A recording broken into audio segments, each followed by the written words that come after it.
Next concept వచ్చి inheritance. So inheritance అంటే ఏంటి?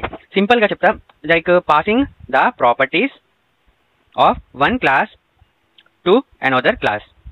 సో దీని ఎగ్జాంపుల్ మీకు ఎలా చెప్పాలంటే, లైక్ ఇప్పుడు ఫాదర్ అనేవాడు ఉన్నాడు, ఆ ఫాదర్కి వాళ్ళ సన్ ఉన్నాడు, ఆ సన్ వల్ల ఇంకొక సన్ ఉన్నాడు. అయితే ఈ సన్కి వాళ్ళ ఫాదర్ ఏమవుతారు? So grand father. సో ఒక గ్రాండ్ ఫాదర్ ఉన్నారు, ఒక ఫాదర్ ఉన్నారు అండ్ ఒక చైల్డ్ ఉన్నాడు. సో ఇప్పుడు లైక్ ఇప్పుడు గ్రాండ్ ఫాదర్ అనేవాడికి లైక్ ఏమని ఎగ్జాంపుల్ చెప్పాలంటే, గ్రాండ్ ఫాదర్ అనేవాడికి పట్టు ఉంది హెడ్ మీద.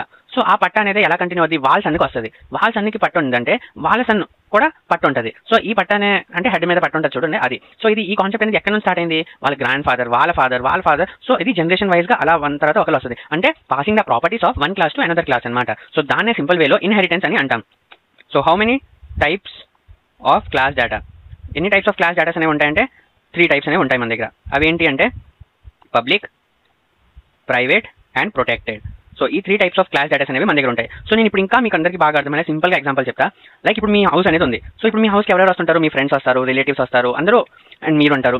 సో ఇప్పుడు ఒక హౌస్లో వీళ్ళందరూ వస్తారనమాట. సో ఇప్పుడు parents property belongs to their childrens, outers cannot access. ఇప్పుడు మీ డాడీ ఆస్తి ఉంది, మరి మీ ఫ్యామిలీలో మీ గ్రాండ్ ఫాదర్ ఆస్తి ఉంది. సో ఆ ఆస్తి అనేది ఎవరికి వస్తుంది? మీకే వస్తుంది.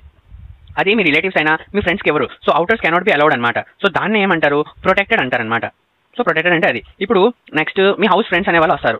సో వాళ్ళు మీ సోఫా అనేది యూస్ చేస్తారు, టీవీ అనేది యూస్ చేస్తారు. అవి యూస్ చేస్తున్నారని మీ ఇంట్లో ఉన్న కవర్లో మనీ అండ్ గోల్డ్ అనేవి ఉంటాయి. సో అవి కూడా వాళ్ళు యూస్ చేసుకోవచ్చు. మీ ఫ్రెండ్స్ రిలేటివ్స్ అనే వాళ్ళు యూస్ చేయడానికి అవ్వదు. సో దాన్నే మనం ఏమంటాం? లాకర్లో ఉన్నవి వాళ్ళు యూస్ చేయడానికి అవ్వదు. సో వాళ్ళనే మనం ఏమంటామంటే ప్రైవేట్ అంటాం. సో ప్రైవేట్ వాళ్ళు ఏం యూస్ చేయలేరు, ఆ గోల్డ్, ఆ మనీ అవన్నీ కబోర్డ్లో ఉన్నవి వాళ్ళు యూస్ చేయడం కావద్దు. సో దాన్ని ఎవరు యాక్సెస్ చేయొచ్చు? మన మమ్మీ కానీ, మన ఫాదర్ కానీ, మన చెల్లి, మన బ్రదర్, మన ఓన్ ఫ్యామిలీలో ఎవరెవరైతే ఉంటారో వాళ్ళు మాత్రమే దాన్ని యాక్సెస్ చేయడం కావద్దు అనమాట. సో వాళ్ళని దాన్నే ప్రైవేట్ అంటారు. అండ్ ప్రొటెక్టెడ్ అంటే ఏంటి?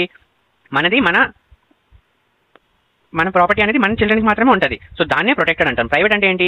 అది జస్ట్ మన ఫ్యామిలీ మెంబర్స్ మాత్రమే యూస్ చేయొచ్చు, దాన్నే ప్రైవేట్ అంటాం. సో పబ్లిక్ అంటే ఏంటి? ఇప్పుడు సోఫా అండ్ టీవీ ఇవన్నీ పబ్లిక్ అనమాట. దీన్ని మన రిలేటివ్స్ వస్తే వాళ్ళు యూస్ చేయొచ్చు. ఆర్ సోఫాస్ ఇవన్నీ, టీవీ ఇవన్నీ మన రిలేటివ్స్ వస్తే వాళ్ళు యూస్ చేయొచ్చు, మన ఫ్రెండ్స్ వస్తే వాళ్ళు యూస్ చేయొచ్చు. సో దీన్నే ప్రైవేట్ ఆర్ పబ్లిక్, ప్రొటెక్టెడ్ ఇవన్నీ అంటాం అనమాట.